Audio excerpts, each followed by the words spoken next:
So, how do you start building a horror campaign for a role-playing game? I'm going to show you the first building block that I use in just a moment.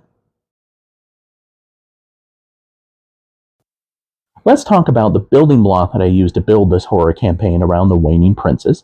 And it's not a map or a society or even the Waning Princes themselves. It's a monster that really influences the first group of adventures that players will go on. It kind of informs about the threat that the Waning Princes, a group of nightmarish fae, present. And that would be Direflies, or rather the swarm of them. We're going to cover very quickly how they relate to the three subgenres I use: folk horror, body horror, and cosmic horror. Now, from a folk horror perspective, the Direflies take over a location that Dark Fae want to have influence on. They build hives in trees and mortals alike.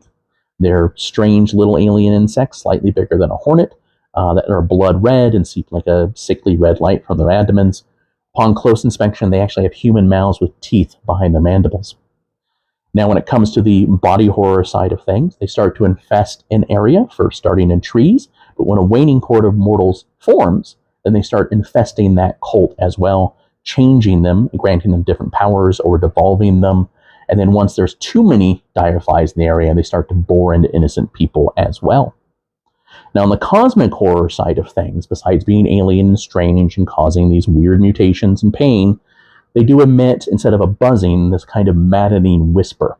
It sounds like words, it floats through the forest, but the closer and closer you get to a swarm, the more words become real, and they start to play on your anxieties and your fears and fray your sanity at the edges.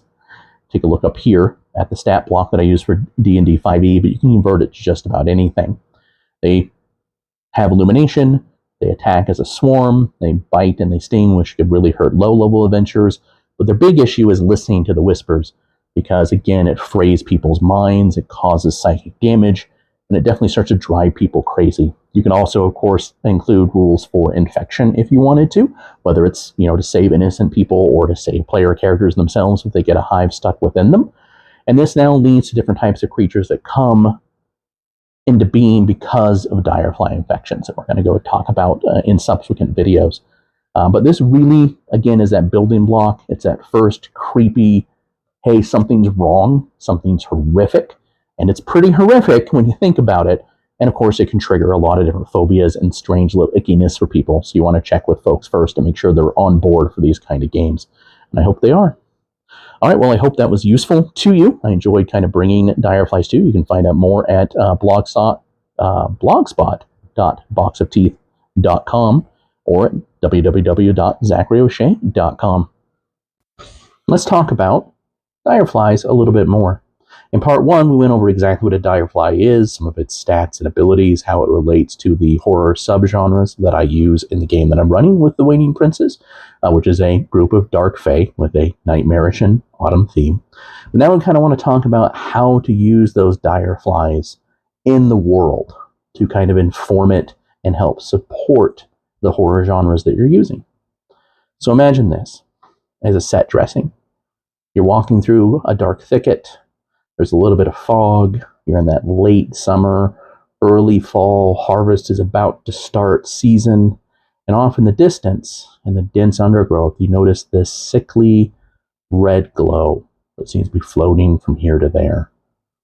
And then there's this kind of unintelligible whisper in the air that drifts along the wind. Can't quite make out what the words are, even if they are words. But they're just enough to raise the hairs on the back of your neck. And you wisely continue on. But then you start noticing trees, and are they bleeding? What's that thick crimson goo that seems to be running down their trunks from these ruptures here and there?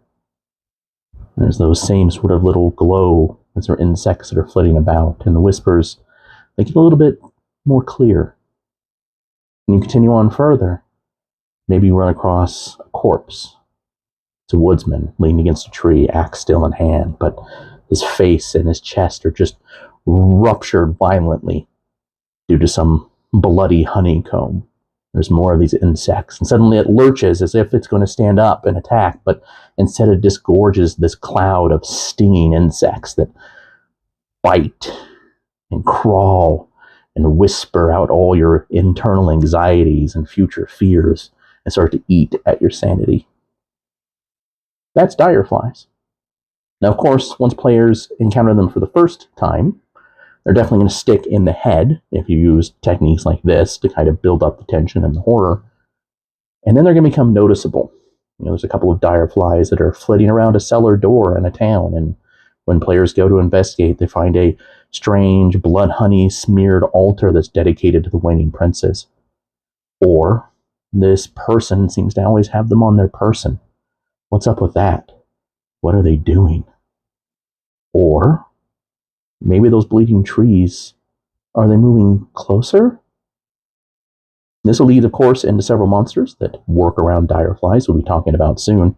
But I hope this gives you a couple of ideas of how to use them in your campaign, or something similar. Have a wonderful day.